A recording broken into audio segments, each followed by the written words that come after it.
There's often this idea that vegan food will naturally be something where you're denying yourself the pleasures of food on a sensual level. And so it's always been really interesting to me to be able to show people how wrong that is, and that we can do things with texture and flavor and senses that the pleasures of eating food, you still get all that with vegan food for sure. There's a huge variety of food that you can eat if you're abstaining from animal products. In fact, you'd be amazed at what kind of things you can find even just in your local environment that taste amazing, that don't have anything to do with animal agriculture.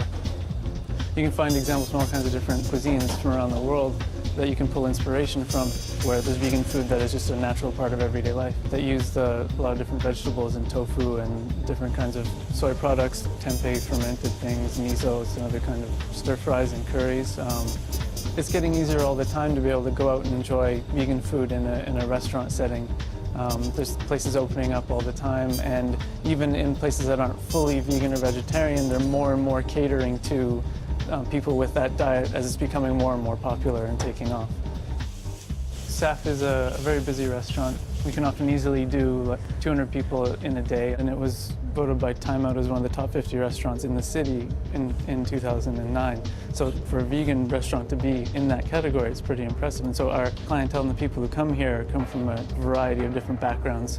There's obviously a large sort of vegan and vegetarian contingent, but you get people who have no knowledge of those types of diets who are just curious and want to come and experience what the food's like and check it out. I don't consider it more difficult in terms of creating really good food on the plate. It's fundamentally not different in that sense from meat-based food. You do find, though, that in a vegan restaurant, the chefs themselves are often much more engaged and passionate with what they're doing because the way in which they got to that place involved their own personal beliefs and philosophies more so than in a traditional kitchen. Fatih came here from Munich just before I arrived here. As a head chef, obviously, he's got a lot of things to take care of, but he is open to discussing what's being done and how can we make it better. I started work in SAF about 4 years ago, and after that I decided to be vegan, and I give up everything in one night. And I feel the difference between the old days and now. So I'm much more healthy, and I don't need to go back to eat this kind of animal products anymore. So actually SAF changed my lifestyle. People love our foods, and they always keep asking to open the second one. We have lots of vegan and organic wine, so if you have a good baked tofu, you can get nice red wine. Normally, if you're making risotto, you have to use some chicken stock, veal stock, or beef stock, whatever, but I just use some mushroom stock or vegetable stock. I think it's the most popular dish in restaurant now. Lots of Italian people is coming back after that experience. They say it's beautiful risotto, delicious risotto. So I'm happy with that. Working in a vegan restaurant as a chef at the level we're trying to work at is really exciting because there's this sense that we're trying to push the boundaries and do things that haven't been done before and sort of be at a level that's respected as just restaurant and just food, and then people come here and just enjoy an amazing meal, and then on top of which it's entirely plant-based. And we get a lot of good feedback, and a lot of people are really excited about the meals that they had. And so it's sort of rewarding to be able to have that impact and be able to show people what's possible.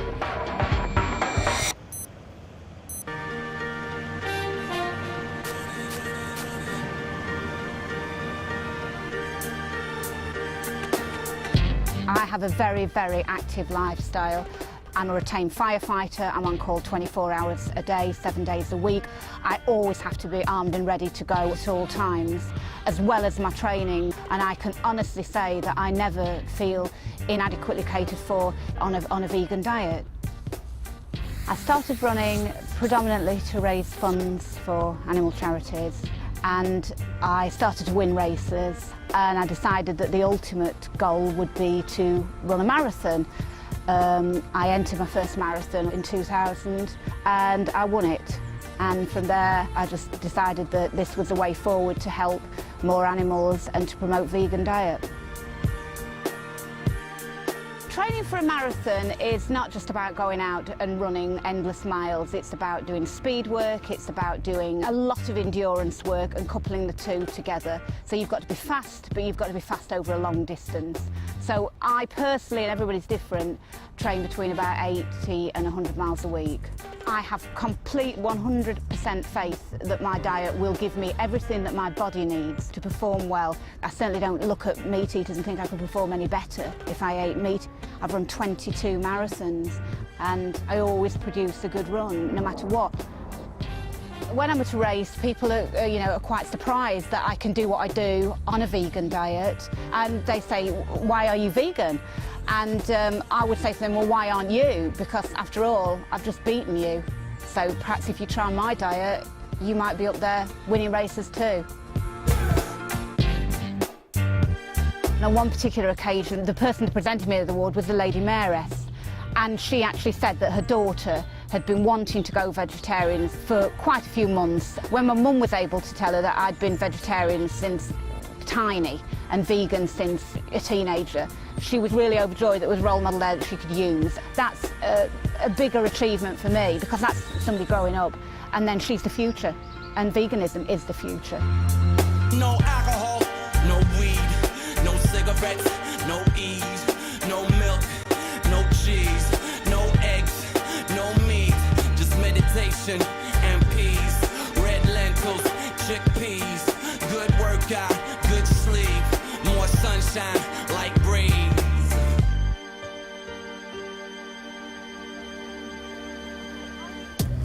I've been working for the NHS for over 15 years now, and it's wonderful because when I get patients sent to me who are overweight or got heart disease or high blood pressure, I can talk to them about all the plant-based foods they can eat that make them a lot healthier by cutting out all the saturated fat and high-salt foods in their diet. Recommendations now by the Department of Health is to go towards a more plant-based diet with the encouragement to have 5 portions of fruits and vegetables a day. In my opinion, omnivores can be lacking in lots of vitamins and minerals and nutrition generally. If you look at the obesity, look at all the fast foods, they're the kind of foods that vegans just wouldn't entertain eating at all. And certainly studies have shown that vegans are less at risk of heart disease, type 2 diabetes, and things like hypertension. So certainly a vegan diet encompasses all those health benefits as well. And I feel really fit and healthy. I love my food and I do love having treats. And the benefits from a vegan diet is that it's low in saturated fat. So you can have all these treats and you know you're still going to be looking after your heart. People often are concerned about calcium, which you can get from fortified foods, and vitamin B12, which you can get through things like fortified non-dairy milks, some soya products, also from some yeast extracts. Whether you're vegan or a meat eater, you still need to make sure you have adequate quantities of vitamin D. The main source comes from sunshine, from the sunlight on your skin. So get adequate sunshine or have fortified foods containing vitamin D. And we get quite a few queries about parents or pregnant women who are concerned about getting the right nutrition for their children and for their unborn child. And certainly we can assure them that they get all the nutrition they need through a planned vegan diet. And I've written a book for the Vegan Society about vegan infants. It starts from conception through to infancy. And hopefully parents are reassured that they can get all the nutrition they need for themselves and for their children. I've been vegan for 6 years, and when I became pregnant, friends asked me, "Are you going to stay vegan? Surely not," sort of thing. And I didn't have any pressure from doctors or midwives. Everyone seemed very happy for me to stay vegan. It wasn't a problem at all. I read a lot about being pregnant and I knew everything that I was supposed to be eating, and so it was absolutely fine. I was very active and fit during my pregnancy. Pregnancy was great. I quite enjoyed it. And she was £9.3 when she was born, so she was a pretty big baby. Without any dairy or meat, you know, I managed to produce a very beautiful, healthy baby, and everything's been great. I've felt very healthy and strong and fit since I've had her. breastfeeding hasn't been easy, it's made me respect other animals' milk even more and made me feel strongly that I don't want to ingest any other animal's milk, because their milk is meant for their babies just as my milk is meant for my baby, and it just seems completely wrong that adults of other species should be drinking milk that's not for them. I've been very lucky. I think she's a very happy baby. She's not had colic or any digestive problems, and some people have told me anecdotally they think that's because of my diet, that I'm not eating anything which upsets her digestive system. So I would really advocate staying vegan and being confident about being vegan, because I do believe it's the best thing for your baby as well as for you. Thank you. Okay, thanks a lot. Bye.